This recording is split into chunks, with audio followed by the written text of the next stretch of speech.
Guess I'll see you in the movies.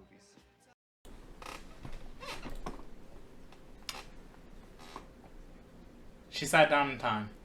Just in time. That was kind of close. Anyway. I did it. You did it. Good job. Thank you. Welcome in, everybody, to another episode of Chicken on Sick. We're going to talk about the new movie we saw last night and whether or not you should see it this weekend. Jordan Peele's new horror movie, Nope. Mm-hmm. His third feature-length film following Get Out and Us. Very straightforward with the titles of the movies. Very. But his third movie, working again with Daniel Kaluuya, and then bringing in some other actors. Spoiler-free review, like always, as much as she probably wants to spoil and review and talk about the whole movie. We're not going to do that. Anything that was in trailers is fair game. But that still, unlike a lot of movies, that still leaves a ton of stuff going on in this film. The trailer, the editing for the trailer did a really good job of giving you very little understanding of what the full scope of the actual movie is. So we'll jump into that. Like I said, third film directed by Jordan Peele, written by Jordan Peele as well.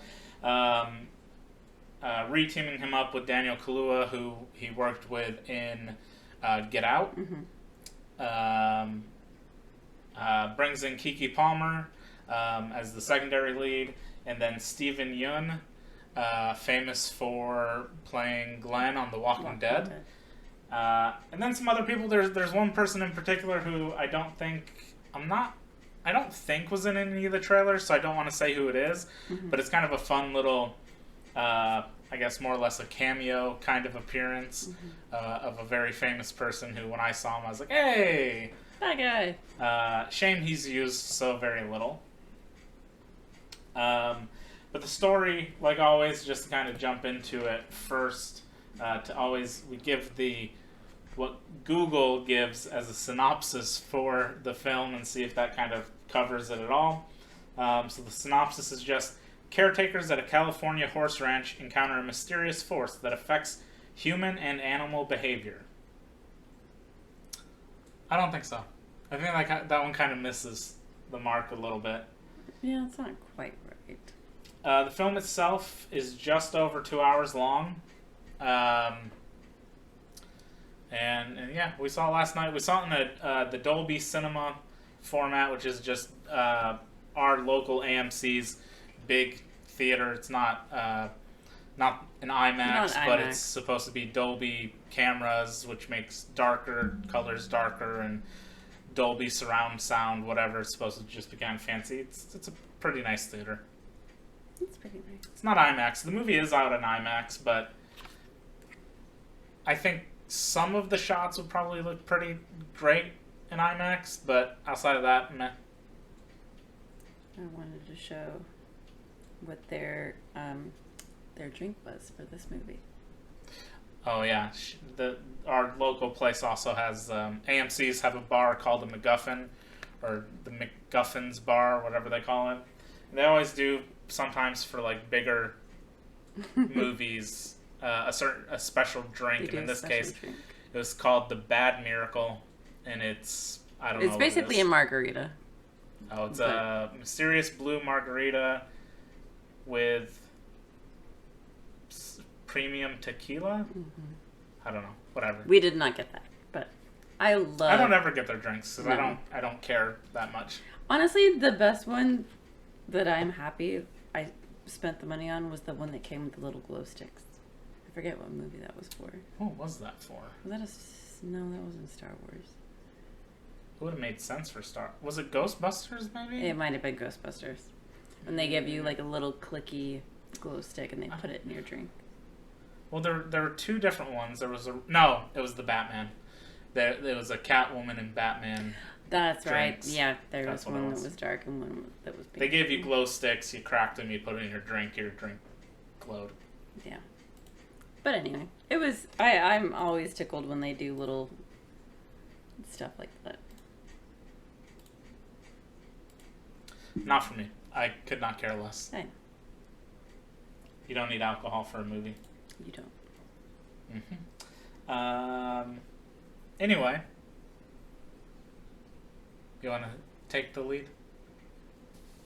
I had been looking forward to this movie for so long. Like the second that I saw that he was working on a new movie, I was like, yes, because he doesn't do them that often. No, he does not. You get like one Jordan Peele movie like every 2-3 years. Maybe. I don't know when Us came out. So I was really, really excited about it. I loved the cast. It was very interesting. I don't know. I had like some thoughts going into it of like how the movie would play out, and then it didn't quite. And he's really good at doing some like twisty things too, and I don't know. I really liked it. I'm very excited to watch it for the second time tomorrow. Yeah, she's gonna go see it a second time tomorrow. Mm-hmm. So spoilers on what she thinks about it. I want to watch it again, but yeah, I don't know. I liked it a lot. I liked the cinematography was great. The certain things that they used in a way like visually were really cool. I was worried that going into it, I would feel like I was watching Signs again for the first time. And not that I would have been mad about that, because I love that movie, but it was different. And I think that was probably what he was trying to go for. I don't know. I liked it. Okay. Just kind of give a little, I guess, more of a breakdown on the actual movie itself. The movie is about, sort of as that really bad synopsis said, a family of horse trainers or a horse ranch. They raise and train horses for films. They're called like the Haywood Hollywood horses or something like that. The characters' names are last names are Haywood, and just shit on their ranch starts to go really strange and weird over the course of a 6-month period, and you kind of see like right at the start of that, and then basically the rest of the movie is sort of the end of that 6-month period when everything really starts hitting the fan. The movie itself, it was kind of funny. Well, I guess not really funny. I think it's kind of a neat idea that Jordan Peele took this very famous set of images from like the late 1800s that any like general film student or somebody who studies film or watches any sort of, I don't know, it's a really famous clip, but it's called The Horse in Motion by Edward Maybridge from 1878. And the funny part was so that guy did a series of photography things for a guy who owned a bunch of horses, and it was to capture the horse running, and they set up cameras to take shots, and the horse would like trigger the cameras to go off and yada yada whatever. So they captured these images of the horse actually running, and you could see like the motion, and that's where they first realized that while horses are galloping or running so fast, that at some point all 4 of their feet are off the ground, Mm-hmm. or hooves are off the ground. And there was a couple different sets of these images that they did. The first one, I forget exactly what it was called. It was Sally Gardner was the name of the horse, and the person riding it, I think historically they think they know who rode it. It was some guy named G. Dom or something, but that's not the one that they used for this. The famous image is a later image of somebody riding a horse, and it happened to be an African American person. I don't think from what I could find, we have no idea what the guy's name was or anything. It was even a different horse. The horse's name was like Annie G. Mm-hmm. We know nothing about the guy, but he wrote it into the story that the main cast are descendants of this guy. As you see in the trailer, she says he was our great great great grandfather. And it's a cool little like film nerdy sort of thing to write about, which is right up Jordan Peele's kind of alley of things. So it's fun that he took this actual historic moment in time and somehow like tied it into this whole thing, and that they're all horse ranchers and whatever, and it kind of works for everything kind of going forward. So Daniel Kaluuya and I'm probably pronouncing his last name wrong, and Kiki Palmer are brother and sister. I wouldn't really say estranged, but she kind of is coming back into the fold at the start of the movie. And he's sort of been raising the horses and doing all that stuff for a while without her, and he's kind of, I wouldn't necessarily say jaded. Kind of at the start of the movie, he's just sort of like a, I also don't want to say like your stereotypical like cowboy, like True Grit, like Rooster and True Grit or something like that, but he is kind of like very short with people and trying to get to the point and whatever. Very curt. Kind of, yeah, very curt. Very curt. Very rough around the edges type guy. I really liked his character. I didn't really care for Keke Palmer's too much. She's fun. She had like fun jokes and laughs and whatever. But at the same time, I feel like if I were her brother, I'd act the same way he did and be like annoyed by it 90% of the time. And then we have Steven Yeun. Again, probably not pronouncing his last name correct. And he plays this guy who manages this like cowboy theme parky type, theme park circusy kind of thing. Yeah, this like carnival, western carnival sort of town thing that's really close to the ranch, so they kind of know each other and they've got a little business deal sort of going on. And we learn he is in the movie a lot more than I would have assumed from the trailer. The trailer shows surprised. 2-3 clips of him and that's it. And he's kind of a whole, I'd almost want to say a B plot to the story, but it's more of like a C plot. Well, I thought for sure, like after watching all of the previews, I thought for sure he was just gonna kind of be like a whisper of a character. He's number 3 on the credits. He's the third person on the credits, which is weird because I don't know that he has. There's another actor in here, Brandon Perea, who plays a character named Angel. You see him in the trailer. He works for Fry's Electronics. He sets up their security and stuff. I would almost say he's probably in it just about as much, if not more, than Steven is in the film. But obviously he's also a bigger name, so it very well could also be a contract type thing for you hired me, I want top billing sort of situation. Who knows? I don't know. So the movie itself, very much I think lesser, whereas Us was very like in your face about what was happening, it very quickly kind of gets to the meat of the story in Us, that there's these tethered or untethered, whatever they're called in that movie, and all that stuff pretty much starts really early on. This is more like Get Out, where it's a lot of build, and then you kind of get, as you like to say, whispers of what's kind of going on.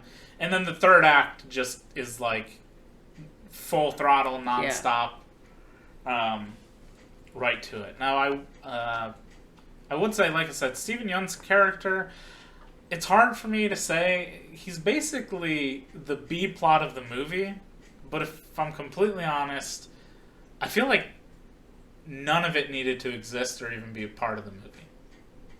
He could have still been in the movie and still played kind of the role that he plays and everything that goes on and his ties to them and his like little carnival western town attraction thing he's got going on. But everything else around him, story bit wise, is so, it's very clear. It's all like red herring, sort of like, look over here, this has to have something to do with it. Ooh, this is really weird. Oh my gosh. And it's very clear that it's just like, oh, okay. Meh. And then it literally just goes nowhere. Yeah, I feel like, and obviously, it's like 20 minutes of the movie you could easily cut out and nothing in the movie changes. There's some things that you can't, mention because it's kind of spoilery, but there are some things that you kind of get a build up early on in the movie, and then it just kind of, you're like, oh, that's where that went. Okay. The only thing I like about it is, again, going back to the very smart editing for the trailers, and where the trailers do not give you, they give you very small bits and pieces, and you can't quite, you can't put the puzzle together through the trailer, because all of the pieces are actually pieces that go somewhere else. Which is good, because then when you're watching, you're like, okay. I get it. I see where it's okay. That makes sense. Oh, I see. Even at one point, before it even happened, Maggie turned to me and goes, which was a thing in the trailer, 2 minutes before the scene even happened. I was like, what are you telling me to look at? What do you mean? Then I was like, oh, the trailer thing, duh. But it's, again, it's so weird. That part of the film, just to me, it's just weird. It's a strange side story that literally could have been its own little short mini story thing. It has basically no impact at all on anything else going on in the film. I want to be like, oh, it's a red herring, but it's not even that. It's not even really a red herring. It's more, it's basically just a distraction. It's kind of like filler in the movie. I don't know. That was weird. I didn't think that needed to be there. Other than that, I mean, our only other important character, played by Michael Wincott. Again, you see him in the trailers. He's a character named Antlers Holst, who's a famous cinematographer. They sort of, it's not really Chekhov's gun, but he's introduced in the very first, he's introduced within the first 10, 15 minutes of the film, and he's kind of his face is sort of in shadow, so you don't really see him, but it's his voice, and then he comes back later, so that's where I'm saying it's like a Chekhov's gun sort of thing. They introduced him, and then they eventually have to have something to do with him, because he's supposed to be this really big, famous dude. But even he is a relatively minor character.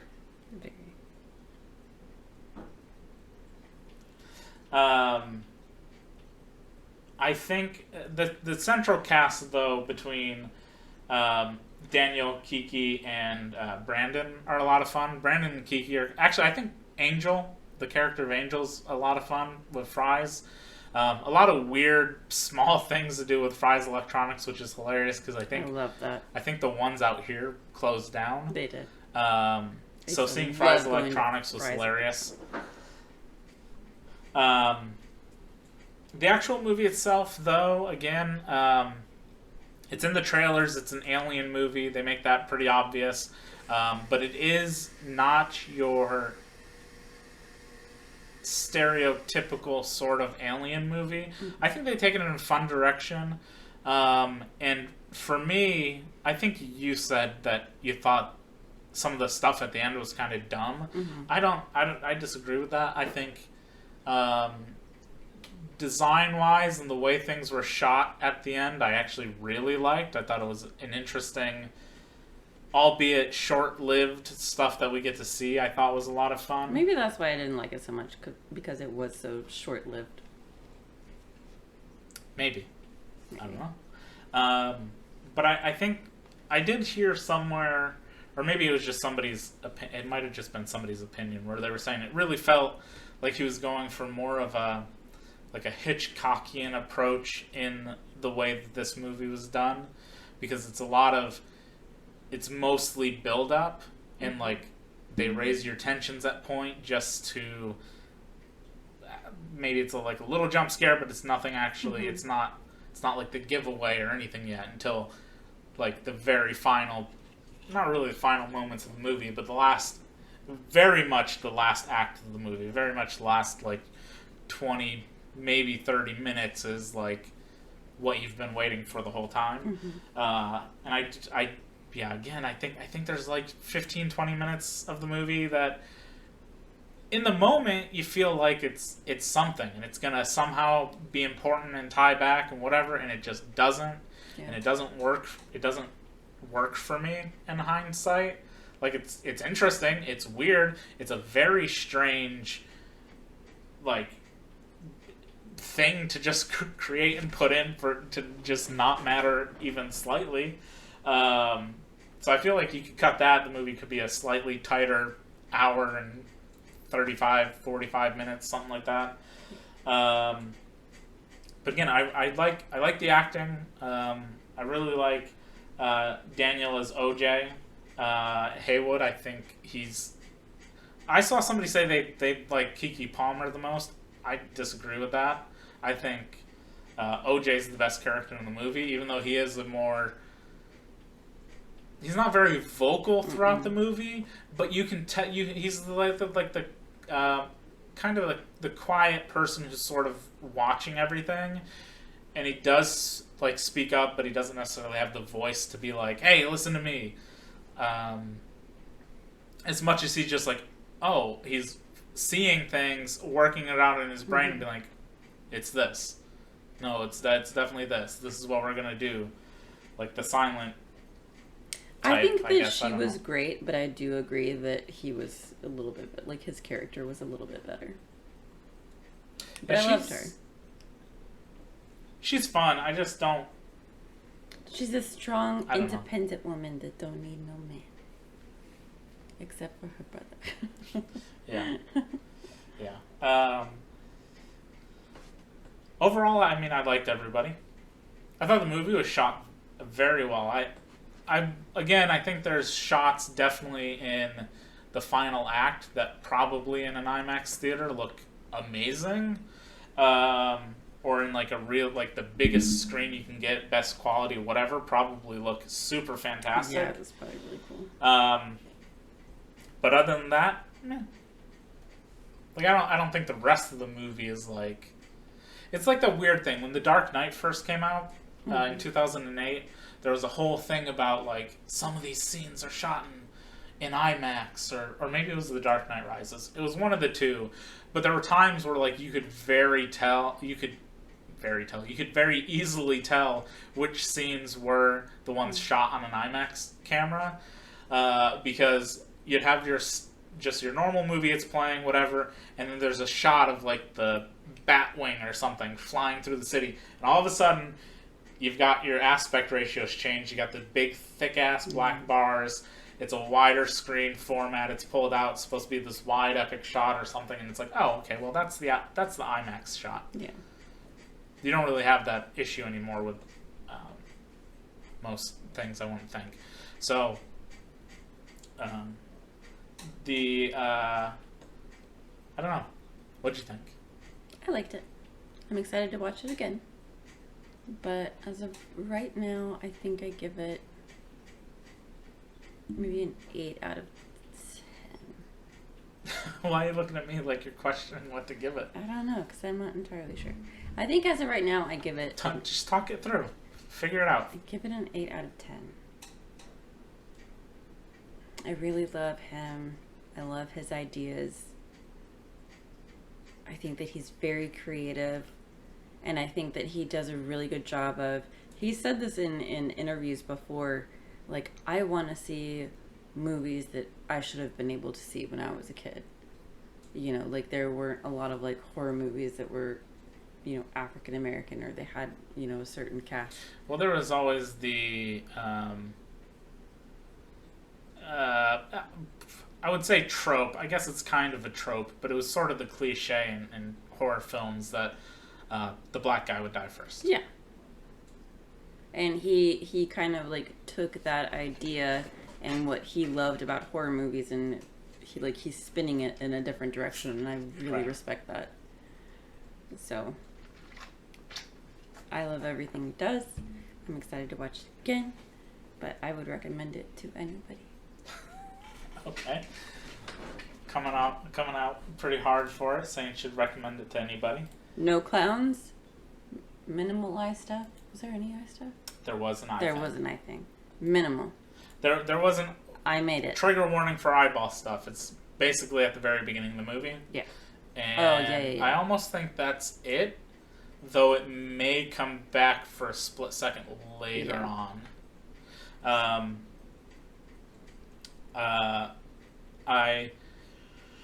don't know. For me, I can't go as high as an 8. I think the movie has some. Well, I think Jordan Peele's great, and I think he's done really well. I still think Get Out is his best film by pretty far. I would say Get Out's. Which says a lot because that was the first movie that he ever did. It's been a while since I've watched Get Out, and I almost wanted to be like, if I give Get Out a 10 out of 10, blah blah blah. I would almost probably. I don't even know if I would necessarily put this on par with Us, but it might be like just barely under Us. Because I think Us is really much more like straight to the point, and although it can have a little bit of a kind of confusing climax and whatever happens in the film, I think Us is definitely more just kind of keeps on track and on pace for what it's telling and the story it's doing and all that sort of stuff. Whereas this movie, again, I feel like I really liked the opening. I was into it with the opening. I was into it with the way that he sort of tied real history into this story, which is just like a little film nerdy thing. If you didn't know what the horse in motion or what they were talking about was, it would just kind of go over your head and you'd just accept it anyway because it's not. They explain it relatively well enough. But I think it kind of like loses track and kind of meanders a little bit. With this like B, C plot that's kind of shoehorned in there that just feels like, well, what point did that ultimately serve to the story? I don't think it really did any. If I'm honest, it's just kind of it's there, it exists. I don't know. I think all the acting is really well done. Again, I like the designs and choices they went with. I think there's some really clever writing in the story with the way that he is capable of figuring things out and the kind of way that the story sort of goes. So I do think it's clever. I think it's still pretty good. But I just didn't really love it. But you have to agree that it's original. Like, what kind of movie have you seen that's about aliens? No, I mean not about aliens, about like more of the. Well, so there's the origin stories of the characters. That's pretty new. That's. Well, sure, but that doesn't. It being original doesn't have anything to do with what the quality of the film is. I think originality counts. Sure, I guess. But you also think, well, never mind. Avatar is not original, so I was gonna say you also think Avatar is like a really truly classic, amazing, best movie ever, and it's not. It was incredible at the time. No one had seen anything like it at the time. No. Cheese and rice. Nobody had done 3D as well. Up to that point. So it made a lot of its money off of 3D sales of people in 2009 who didn't know better. And also it was fantastic. It's not fantastic. Whoa. We can fight about that another day. But for me, to get back to it, I'd give it a 7 out of 10. I still think it's good. And again, the stuff that I think really works really well. And even the little meandered side plot thing, I think could have been a great self-sustained like short story of some sort, because it's got all these like really cool moments and features, and it's kind of fun. And I mean, I sort of get kind of how it's supposed to tie back in, but it just felt just so really disconnected from what was actually happening in the story. And again, if you cut, it might be like 10, 15 minutes, maybe 20 tops. If you cut that from the movie, the film still is the same movie. It doesn't add or subtract anything from the film, and it does just feel like it was there almost exclusively to be like trailer baity sort of stuff, to like have these quick glimpses in the trailer of that stuff and be like, oh, what was that? Oh, that probably oh, that's probably something. Because I don't know, because there's very specific moments in the trailer that I could show you that directly tie into that side story, and you're like, oh yeah, when I first saw the trailer, I thought this was going to be that thing, and then you're like, oh, but actually, it doesn't have anything to do with anything. It's just sort of there. So I will say, I think Angel and Antler, which is such a weird name for a character, they're probably my second favorite supporting characters behind the best friend in Get Out, who was how'd you find me? I'm a TSA agent. He was very I gotta know this stuff. He's still the best side character in any of these. The white family in Us, while funny, and I like seeing that actor, I can't remember his name off the top of my head, was fun to see, and then watching them get like murdered by their doppelgangers or whatever was hilarious. But Angel, I felt like he felt like more like a real grounded character, even though he did bring a little bit of comedy relief. I think the sister was more of the comedy aspect, and then I just liked the I guess maybe I just like this character type of these like gruff, no nonsense sort of characters, because the director is sort of that way too. They call him at the one point, and he's just like, yeah, don't shoot for your dreams, kid, blah blah blah, whatever, and hangs up. And then later he comes back and he's like, oh fuck. He's like, yeah, I'm here to do it. I don't know, I liked his character quite a bit with the minimum actual screen time I suppose that he had. So that would give us Conjoined a 7.5 out of 10. Again, Maggie likes something more than I did. Yep. I don't know. I don't know where I put it on my list currently. I was kind of looking at it earlier because I keep track of my rankings. I think it's in the top 20 currently. But I didn't actually put a score on it. I just sort of put it on the list and then like scrolled through the list to see. And I was like, okay, I think around here is where I'd put it, which would have been at the top of the 7 out of 10 movies, just below the 8 out of 10s, which I think is within the top 20 out of 64 movies now. Jesus, it's a lot. You're at least one less than me. Just one? But also you always are watching things on Shudder, so I don't know how many of those movies are actual new movies that I would count towards this list. So we could be even. You could actually be have surpassing more than you. You very well might. I watch a lot of movies. Well, yeah. On just movie watching time, you definitely have more than me, because you just watch any old random nonsense. I will. All day long, even though it's a movie you've seen a million times. Don't care. If there was a ticker, I only really track. If there was a ticker for how many times I have watched Titanic or The Greatest Showman, oof. I would be up. The Greatest Showman. Have you watched that movie that many times? Yes. I still have only ever seen it once. In theaters. And then that was it. I still want a realistic portrayal of P.T. Barnum being a shitty person. I would actually like to watch that. Because he was a shitty guy. Yes. Supposedly he was. Allegedly. Allegedly. Allegedly. Allegedly.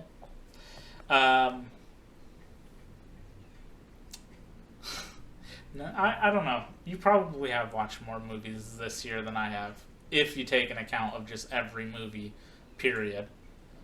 But how many of those movies were movies that you've watched more than once this year, or have seen like 100 times? Probably a good chunk of them. I don't know. I don't know. I've watched a lot of movies, and some of them have been stinkers, so I haven't watched like beginning to end. There have been some movies that I started and like halfway in, I was like, no, I can't do this. Yeah. Crapped out. Yeah, we didn't ask. Would you suggest? You already said you suggest this movie to people. Totally. Yeah, I'd still suggest it to people as well. D-pad. I think, especially if you're a Jordan Peele fan and you've liked Get Out and Us, I think you'll also enjoy this. I do. Again, it's more like suspensey thriller for 75% of the time than it is. I guess again, it's more similar to like Get Out than it is Us in that sense. It's not a spoopy movie. So there weren't a lot of. Maybe there was like one little jump scare I think I had. No, there was a couple. Yeah, the Salem shirt. 86 out of 50 to the cult spawns. Hell yeah, the fucking Salem shirt. Yeah, she had to wear a witchy shirt. Yeah, I didn't know what else to do. I got this shirt in Boston. In Salem. Salem. Not Boston. Not Boston. It's got a witchy on it. She's just gonna disrespect your hometown like I'm that. sorry. Unbelievable. Unbelievable. Salem. Hashtag cancel Maggie. Should I cancel you? I don't know. Yeah, the movie's still fun. Again, my one problem is I do think it's a little bit slow. Represent. And Yay. it's specifically the moments. Even though I don't think the moments themselves are slow, I just think they're so disconnected from what's actually going on that they felt basically pointless. I miss you, D-pad. Maggie's going to go re-see the movie tomorrow morning. I am. She's going to a 10:15 a.m. showing. And the only reason she's going that early is because I'm going to see a documentary tomorrow at 10:45. My documentary called, is it Fire of Love or Love of Fire? Nobody has any business going to see a movie before noon. It's called Fire of Love. It's a new documentary. I am actually really looking forward to this. It sounds like such an interesting story. It's going to be depressing. Yeah, I'm sure at the end it's going to be depressing, but it sounds so fascinating, and I know absolutely nothing about the actual people that it is about. You're literally signing up to watch a movie about people that die. As opposed to the horror movie we watched where people just died? Well, they were actors. They weren't real. Oh, they weren't real. Yeah, I don't care. That's the point of documentaries. I want to watch fascinating subjects. Anyway, so I'm going to see a documentary tomorrow morning called Fire of Love. My movie is about an hour and a half, and Get Out's 2 hours. So hers starts about 30 minutes before mine. So we should get out roughly around the same time. She might be out like 15 minutes before my film finishes, but it doesn't really matter. So we're going to go see that this weekend. We're also going to go see some new Winona Ryder movie that came out. I forget what the hell it's called. We're seeing that Sunday. Who knows what that's going to even be about. I don't know what it's about, but the promo picture of it seems very Gone Girl-y. I think it's a horror movie of some sort. Thriller, at least. And then tonight we're watching on Netflix their new release, the Ryan Gosling, Chris Evans film called The Gray Man. Yep. Which had a limited release. We could have gone and seen it like 2 weeks ago, but I think it was only playing in like the Cinemarks or something. I don't know. No shade to like Cinemark, but we have an AMC pass as well, whatever. We're AMC bitches. To be honest, if Cinemark had something that was equivalent to the A-list, I'd sign up for both of them.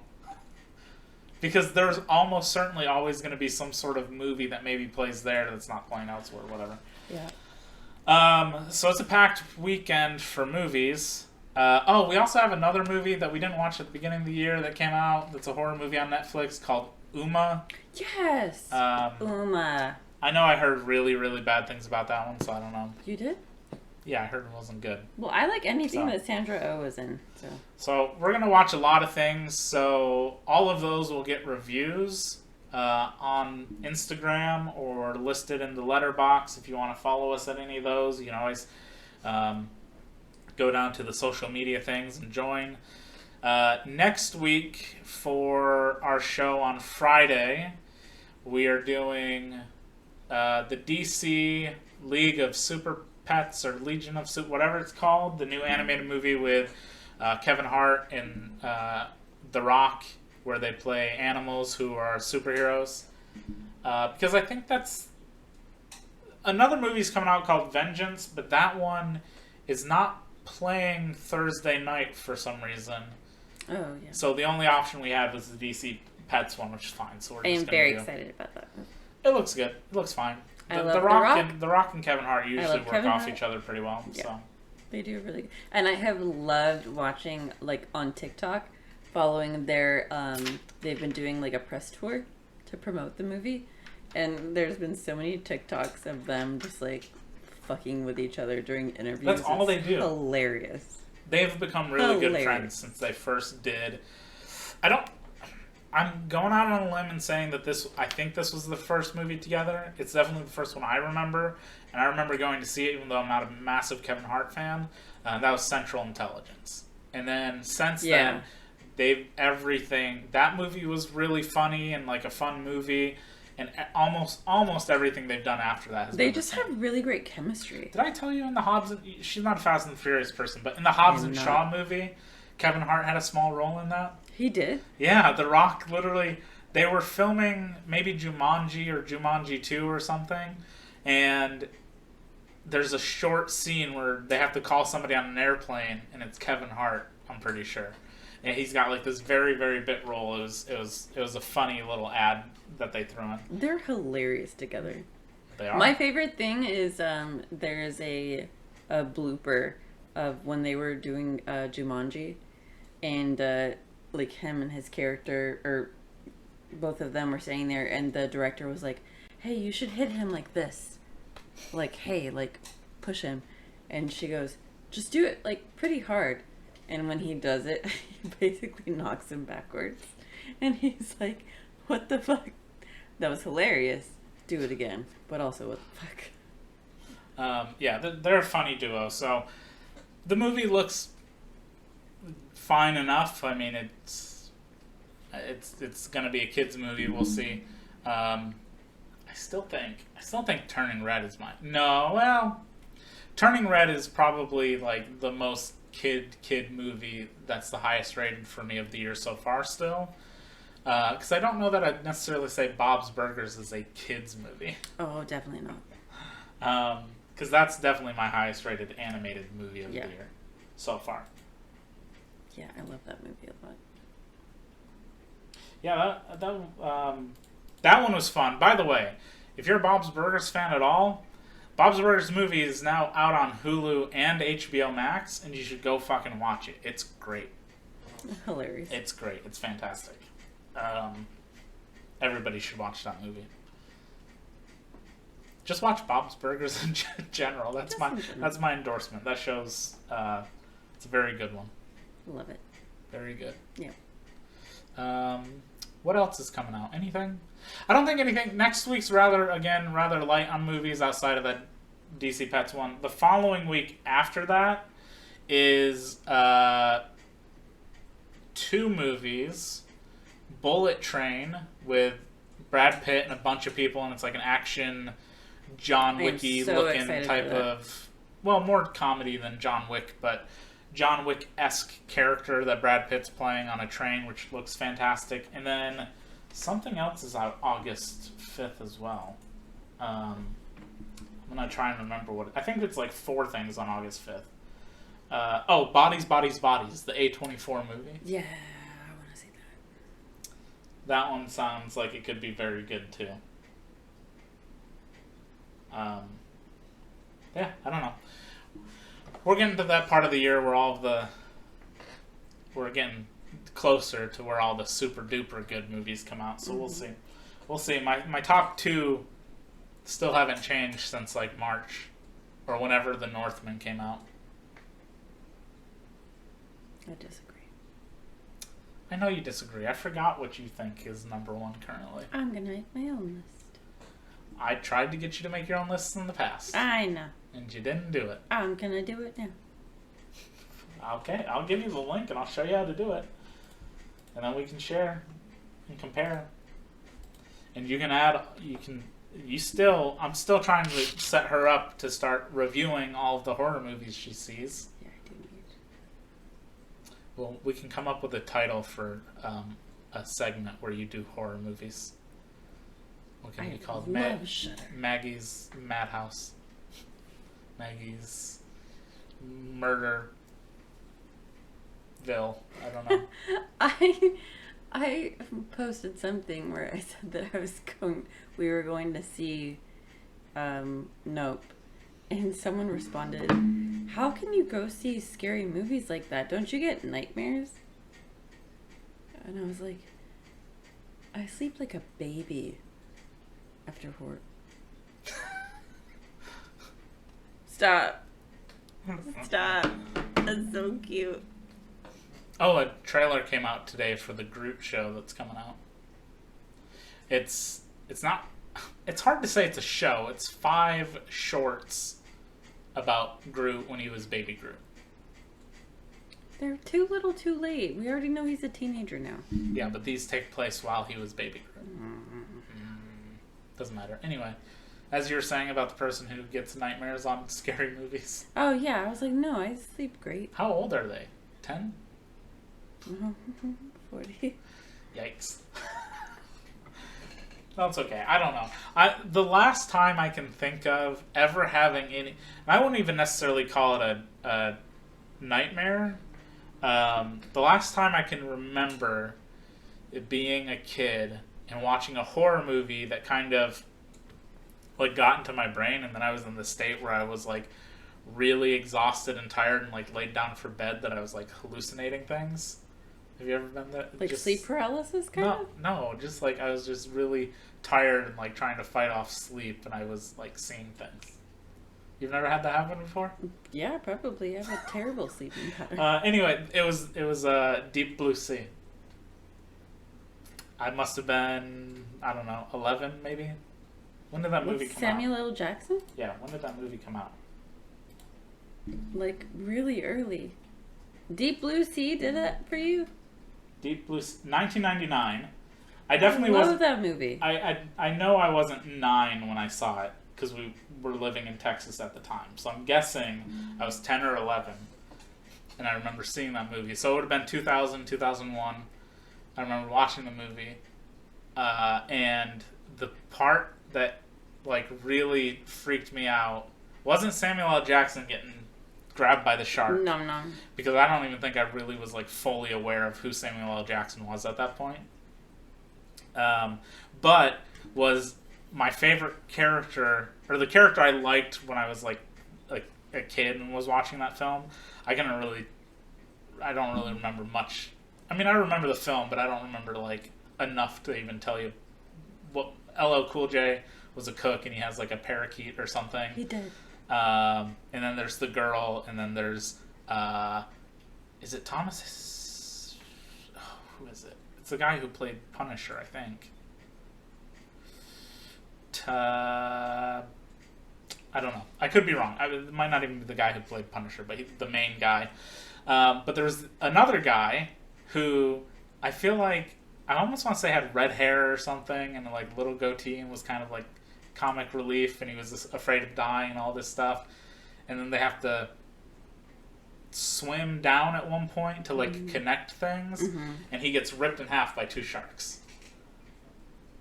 One grabs him and then the other grabs his feet, and they like pull him apart. Oh yeah. That part freaked me out, and I remember just going into bed and like laying down in my like half asleep state and just seeing like in my imagination just a shark fin like swimming around. Aww, that's so sad. I didn't have like a nightmare or anything. I just remember being like half asleep and I'm just thinking about the movie and sharks or whatever, and I'm just and like I'm about to be ripped in half. imagining, yeah, Yeah. yeah, something like that. Jesus Christ. That's sad. Yeah. I'm sorry. I mean, it's not like it happened now. I was a kid. I also, the only other thing I can ever really remember being terrified of, and it was only years later I realized it was Child's Play 2. So Chucky, the second one. He stows away to school with the main kid, and when all the kids are out at like recess or something, the teacher goes into like her little closet or something because she hears the thud, and Chucky like beats her with a ruler or something like that. And I remember that terrifying me. But at that one I must have been like 6 years old or something. Chucky beat a teacher to death? Uh-huh. Was it like in defense of the I'm kid? pretty sure he also stabs her with like one of those little air pumps for like basketballs. Ooh. But I think he like hits her and knocks her over with like a yardstick, one of those big ass rulers. I don't know. It's been a very, very, very long time since I've seen it, but I just remember him like springing out of the closet at her and killing her and being like, "Oh my god." No. I don't know how we got so derailed. I don't know how we got so derailed, but I will say that I did message you when I was watching the new American Horror Stories thing, and you know that my number one no is clowns. Number 2 is eyeballs. Number 3 Dolls. Oh, and I said, "Oh my god, there's a clown on this." Oh no. It's not just a clown, it's a doll clown. She forced me to watch American Horror Story last night. I'm not a fan of that show. I don't know why not. Because I don't think it's very good. I mean, it's good in the sense that it's like, it's the most like PG television horror possible. It's not PG. They say. Oh, it might be like TV-14. Wow. It might as well be PG at that point. But it's like a, what's it on? Like Fox or FX. something? FX, whatever. Yeah, it's just such a, I feel like it's maybe the best you could really hope for in doing a television horror series, but I don't think it's particularly good. And I've not watched all of it. I watched all of 1984 or whatever it was, because that was supposed to be a slasher, and I love those old school camp slashers and whatever. I liked parts of it. I liked the beginning of it, then I thought it got really stupid. Anyway, at this point we're just kind of rambling about nonsense. We suggest going to see Nope. If you're a fan of Jordan Peele, go out and see it. It's a decent time.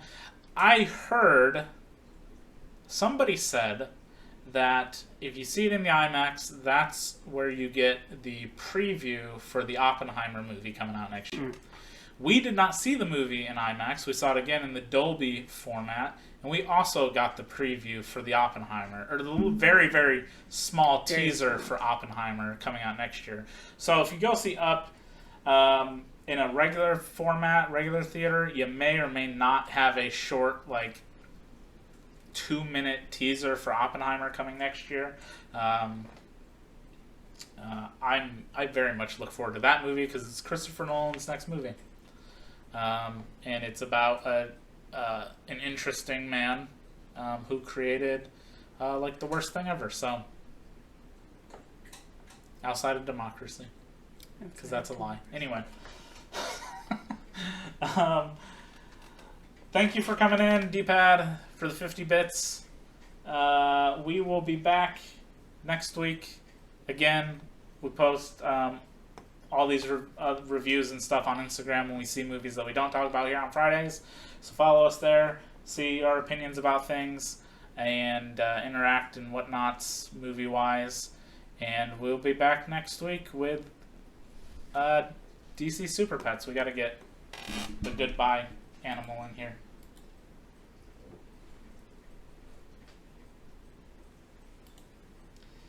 He's gonna come say his goodbyes.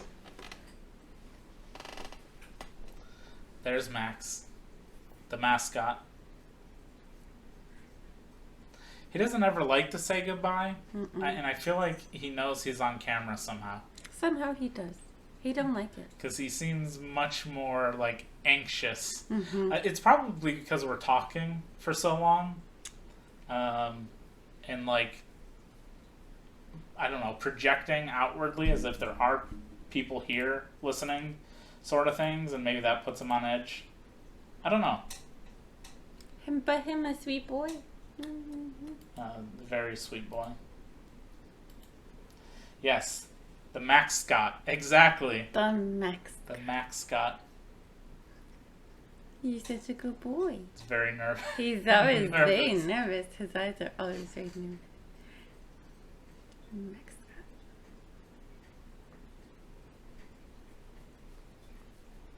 He's like, don't touch me. Yeah, he doesn't like me. So we'll be back next week. Same time, same place. Talking more movies as always.